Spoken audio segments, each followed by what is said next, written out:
Olá, estamos de volta com o Senado agora. Os presidentes da Câmara e do Senado foram hoje à Marcha dos Prefeitos. O evento, que começou ontem em Brasília, é organizado pela Confederação Nacional dos Municípios, CNM, e reúne gestores municipais de todo o país. O debate desta manhã foi sobre a distribuição de tarefas entre os entes da federação. O momento foi do Legislativo. Os presidentes das duas casas do Congresso, além de líderes partidários, participaram do evento que trouxe mais de 6 mil agentes municipais a Brasília. As prefeituras pedem ajuda financeira e política aos três poderes, principalmente agora, em momento de ajuste fiscal. O presidente Renan Calheiros criticou as medidas de economia do governo. Sequer nós poderemos chamar esse ajuste fiscal de ajuste fiscal. Ele mais facilmente poderia ser chamado de embuste fiscal. Penaliza o pobre, tributa a renda, tributa o salário, e os municípios brasileiros, eles serão penalizados. A busca por um pacto federativo, que é a divisão de obrigações entre a União, os estados e os municípios e como elas serão financiadas, foi o tema central. A CNM apresentou 17 propostas aos parlamentares. Muitas delas dão mais autonomia às prefeituras, como a que proíbe o Congresso de aprovar despesas municipais sem indicar claramente a fonte de receita do pagamento. Só isso já vai tranquilizar para que os estados e os municípios possam planejar e se organizar para implementar esses programas federais. Esse é um ponto. O outro ponto é que o governo federal não pode, de nenhuma forma, atrasar nos repasses. Estamos acreditando muito nessa possibilidade de começarmos a regular o Pacto Federativo, assunto que é debatido desde a criação da Federação em 1891. Portanto, são 124 anos que nós temos esse vácuo. O presidente Renan Calheiros prometeu aos prefeitos acelerar a votação de projetos que garantam recursos para os municípios. Essas matérias vão passar pela Comissão do Pacto Federativo, instalada hoje no Senado. 15 senadores fazem parte da comissão especial criada para debater o Pacto Federativo, ou seja, a maneira como a União se relaciona com estados e municípios em questões como saúde, segurança, educação e previdência. A intenção é reunir, debater e dar encaminhamento às principais propostas que tramitam na Casa relacionadas à agenda federativa. É evidente que a gente não pode ficar tentado em, digamos assim, querer abraçar muitas coisas, dada o prazo exíguo que a comissão tem para poder fazer, para poder acontecer. A comissão é resultado da reunião de governadores de todo o país com os presidentes da Câmara e do Senado na semana passada. Em 90 dias, os senadores deverão debater propostas e apresentar sugestões para uma relação financeira mais equilibrada entre União, estados e municípios. Essa comissão não precisa mais fazer nenhuma audiência, não precisa fazer nenhum tipo de oitiva, não precisa trazer especialistas. Os especialistas são os senadores que representam aqui os interesses de cada estado e de cada região. Foi sancionada hoje a lei da arbitragem. Aprovada no Senado em 5 de maio, ela fixa regras para a solução de conflitos fora das vias judiciais e promete desafogar a justiça. O presidente em exercício, Michel Temer, vetou 3 pontos da lei para impedir o uso da arbitragem em causas trabalhistas, nas relações de consumo e nos contratos de adesão a serviços. As novas regras entram em vigor em 60 dias. E nesta quarta-feira, durante a audiência na Comissão de Educação, Cultura e Esporte, o presidente do colegiado, senador Romário, comentou a prisão do ex-presidente da CBF, José Maria Marim, na Suíça.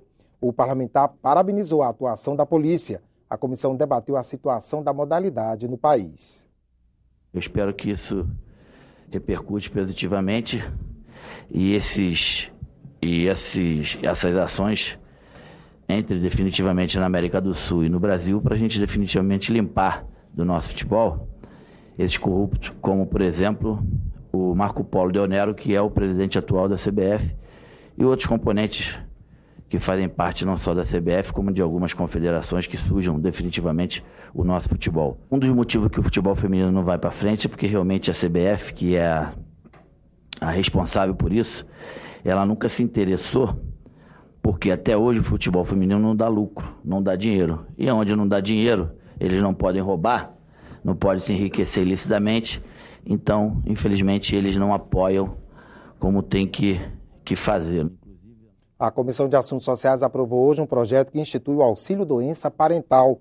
Pela proposta, os segurados do INSS terão direito de receber a ajuda financeira para acompanhar o tratamento de pessoas da família que sejam seus dependentes no imposto de renda. Hoje, o trabalhador só recebe o auxílio-doença quando ele mesmo está enfermo. A autora da proposta, a senadora Ana Amélia, explica que o projeto iguala o tratamento dado a segurados do Regime Geral da Previdência e os servidores públicos. Nesse caso, a pessoa que está doente só tem um parente, sua mulher, sua filha mais nova ou mais velha, ou um tio ou uma tia, e essa pessoa trabalha. Então, se a pessoa não recebe uma ajuda, essa pessoa, o doente, vai ficar sozinho numa cama de hospital ou de uma clínica especializada. Então, esse auxílio é para que a pessoa que vai cuidar desse paciente, o seu cuidador, receba também esse auxílio. Então, é uma forma de você dar a proteção completa e não apenas para o paciente, porque, nesse caso, a pessoa vai ficar desabrigada desse atendimento.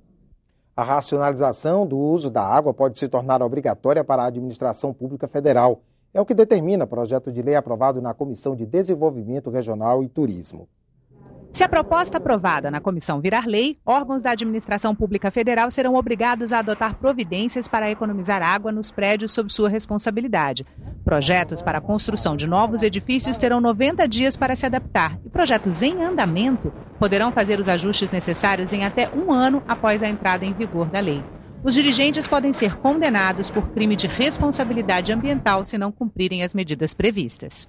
Devem ser consideradas a implementação de alguns equipamentos como torneiras para pias, registros para chuveiros, válvulas para mictórios acionados manualmente com ciclo de fechamento automático ou acionados por sensor de proximidade, torneiras com arejadores, torneiras de acionamento restrito para áreas externas de serviços e bacias sanitárias com volume máximo de fluxo de 6 litros com sistemas de descarga de duplo fluxo.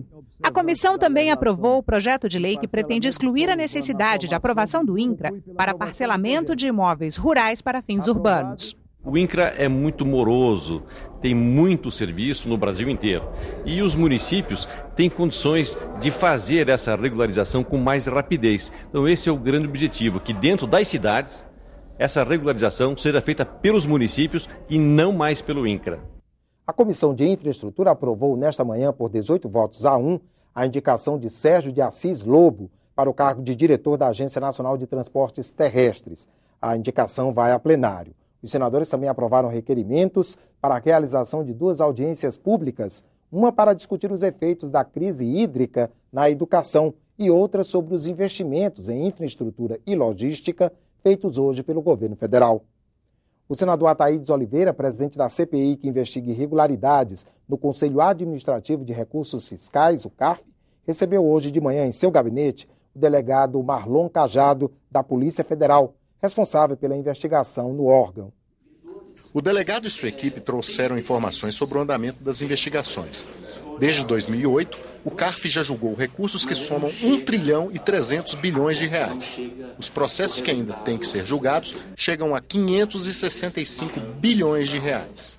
A Operação Zelote já disse que nesses 74 processos já investigados, que há uma possibilidade de 5,7 bilhões de reais já desviados dos cofres públicos e que isso pode chegar a 19 bilhões. E já há senador na CPI defendendo a extinção pura e simples do Conselho. Esse Conselho criado em 2008 e que desse período inteiro não precisou desse Conselho, esse Conselho precisaria ser imediatamente extinto, porque eu não vejo nenhuma utilidade para o Conselho. Quem deveria julgar isso seria a Justiça Fazendária ou a Justiça Federal ou o Tribunal Federal de Recursos. A CPI tem reunião marcada para logo mais às 3h da tarde. Na pauta, requerimentos para que procuradores, policiais federais e servidores da Receita Federal acompanhem os trabalhos do colegiado. Foi instalada hoje de manhã a Frente Parlamentar Mista em Defesa da Propriedade Intelectual e do Combate à Pirataria. Calcula-se que o país perca 92 mil empregos devido a esse tipo de crime, que acarreta ainda prejuízo anual de 4 bilhões de reais para a indústria e uma perda de arrecadação de impostos de 1 bilhão de reais por ano. A vice-presidente da frente, senadora Vanessa Graziotin, falou da importância do novo agrupamento de parlamentares no Congresso Nacional. Muitas vezes as pessoas não se dão conta de que quando compram um produto que não é original, eles não deixam apenas de atender ou de ferir o direito de propriedade intelectual, mas eles ferem também todo o direito de uma nação, porque a partir do momento em que você compra um produto pirateado, esse produto geralmente não é fabricado no Brasil, ele vem de fora, portanto gera empregos fora e faz com que as divisas não fiquem na nossa economia. O plenário vota hoje a medida provisória 664, que altera as regras da pensão por morte e da concessão de auxílio-doença. Na prática, ela também acaba com o fator previdenciário a partir de uma emenda incluída pelos deputados. A MP faz parte do ajuste fiscal do governo. Você acompanha a sessão do plenário ao vivo daqui a pouco pela TV Senado. O Senado agora volta a qualquer momento com outras notícias. Até a próxima.